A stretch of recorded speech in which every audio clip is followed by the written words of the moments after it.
I think we've all seen the pitch lately. It's really seductive. Huh. An AI that can build these incredibly complex business automations for you. Oh, yeah. You just describe what you want and, magic is supposed to happen. It's like a magic wand, right? The idea of turning hours of coding into just a few seconds of typing. But here's the immediate reality check we found from the testing. Mm-hmm. It is a supremely powerful tool. It's incredibly fast. But the first version it gives you, it breaks a lot. Welcome back to the deep dive. Today, we're taking a really close look at the real-world performance of text automation. We're focusing on n8n's new AI workflow builder, and it's all based on 4 pretty rigorous stress tests from our source material. Right, so just to set the table here, the AI workflow builder is a feature where you use plain English to describe what you want. Okay. And in response, the AI generates the entire node structure for you. And that's basically the pre-wired blueprint of your automation. Okay, so let's get right into it.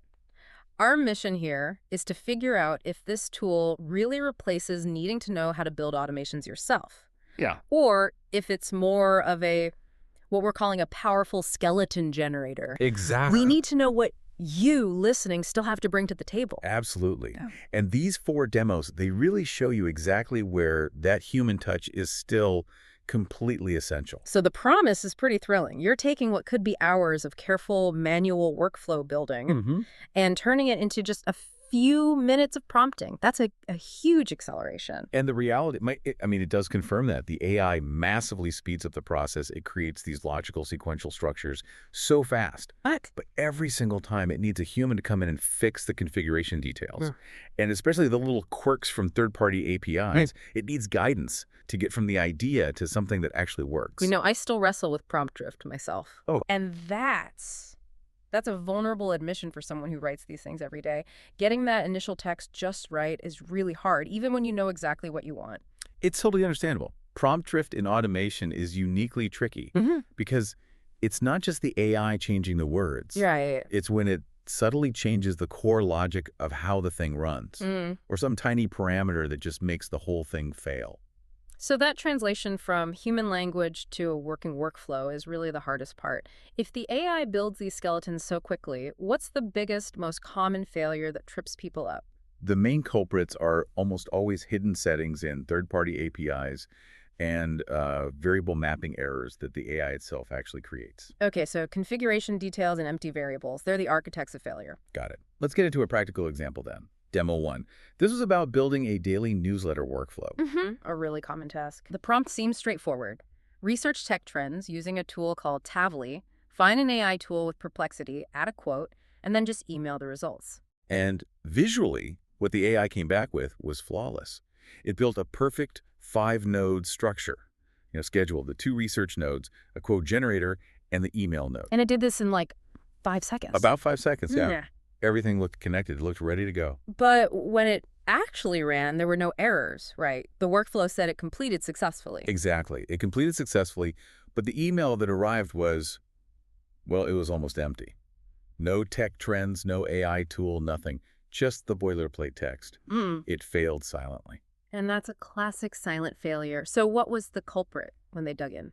It was a critical but totally hidden setting inside the Tavily node. By default, Tavily just sends back a summary to be efficient. Okay. But to get the actual raw data to pass to the next node in the chain, you have to manually check a box called include response. So it's basically a hidden checkbox that's off by default. Exactly. The AI understands the generic n8n node perfectly. It knows the node exists. But it has no idea about that specific obscure setting for that one third-party service. So the variable it was supposed to pass on was never even created. It was never created. So the next node just got empty air. So the AI missed a required hidden checkbox. For you listening, what's the one thing we always have to check manually in these AI-built flows? Always examine the optional settings and node parameters for any third-party services, especially the ones that handle external data. Okay, let's switch gears to demo 2, because this one shows a completely different side of the AI. Yeah, a really positive one. This was a sales brief generator. The first try failed. It was a variable name mismatch the AI created, and it also chose the wrong model. And here's where it gets really cool. So instead of spending, 20 minutes manually hunting for that tiny error, which is just agonizing. I've been there. It's the worst. Right. The person building this used the AI itself as a troubleshooting partner. They just copied the raw error message, all that confusing code, and pasted it right back into the AI builder. That is a fascinating move. Using the AI as its own diagnostic tool. What happened? The result was stunning. The AI successfully diagnosed and instantly fixed the variable name mismatch, an error that it had created. It saw the error context and just provided the corrected workflow. Wait a minute. So the AI is actually better at fixing its own mistakes than we are at finding them. I mean, does that genuinely save time, or is it just a loop? No, it genuinely saves a ton of time because it knows the internal language of the nodes better than a human can track every single data point. When you give it the context of an error, it's excellent at finding its own mistakes. It just gets rid of that horrible manual bug hunting. Okay, so that's where the real power lies. It's in that iterative improvement, using its own error messages as feedback. Now let's look at the biggest cost, the ambiguity trap, Demo 3. Yes. The prompt here was so vague. It was just build a multi-agent setup that can look into a subject, confirm what's accurate, and pull the results together. That prompt is. It's dangerously ambiguous. You're giving the AI zero constraints. No trigger, no data source, no format, nothing. Okay. And if you don't constrain it, the AI will always aim for the most complex solution it can think of. So what did it spit out when it got that vague request? It basically hallucinated. It created this ridiculously over-engineered, confusing, and totally broken workflow. Oh, wow. It had an orchestrator agent, multiple sub-agents all running in parallel, manual triggers, complex branching logic. It was just spaghetti, the kind of thing that instantly fails when it tries to merge data. So vague input leads directly to these over-engineered broken workflows. And that costs time, but there's a real financial cost here too, isn't there? Yes, this is so important. The n8n's cloud plans have monthly usage credits for the AI. Right. And generating a massive, broken, complex workflow like that, it just burns through your credits instantly. Sloppy, ambiguous prompts literally cost you money. That really drives home the need for detailed prompts from the start, instead of just wasting credits on iteration. So what is the easiest way to stop the AI from overcomplicating a build? Just force it to build linear, sequential workflows. That simple constraint prevents almost all of the complex data merging errors that happen when parallel branches try to combine their results. Okay, so let's contrast all that failure with the one that worked. Demo 4. This was another daily newsletter, but this time the prompt was basically a full project brief. The success was 100% due to specificity. The prompt laid everything out. The schedule was 6 a.m. The data source was Tavily. It even specified the exact configuration setting. The include response one. Include response, yeah. Explicitly mentioning that to fix the error from Demo 1. And it even specified the AI model to use Anthropic's Claude 4.5 Sonnet, because it's better at handling complex instructions. So you basically addressed every single failure point from the other tests, all in one perfect prompt. Almost. The first bill it gave us still had one tiny issue. Even with all that detail, it tried to run the 4 research searches in parallel, which, still risked messing up the data merging. So how did you fix that structural problem? A single line in the chat, just a command that said, force this into a fully linear structure. And that was it. The final result was a perfectly formatted HTML newsletter that worked on the very first try. Whoa.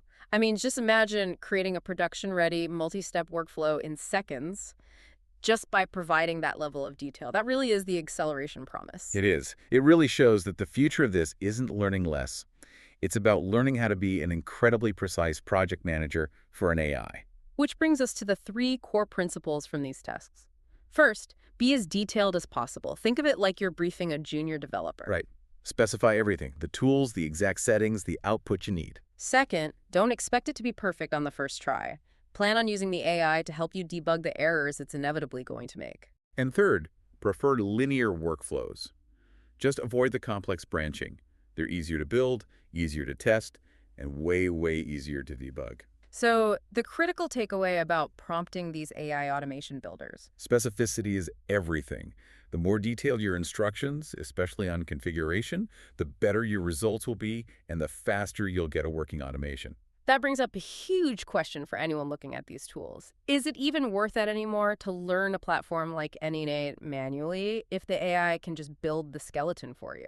The answer is definitively yes. Absolutely. Your manual knowledge of how processes work is still critical.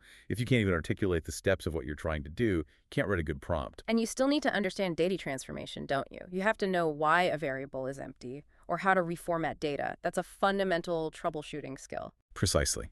The AI is an architecture generator. You provide the logic. You provide the muscle and the nervous system that makes it all work.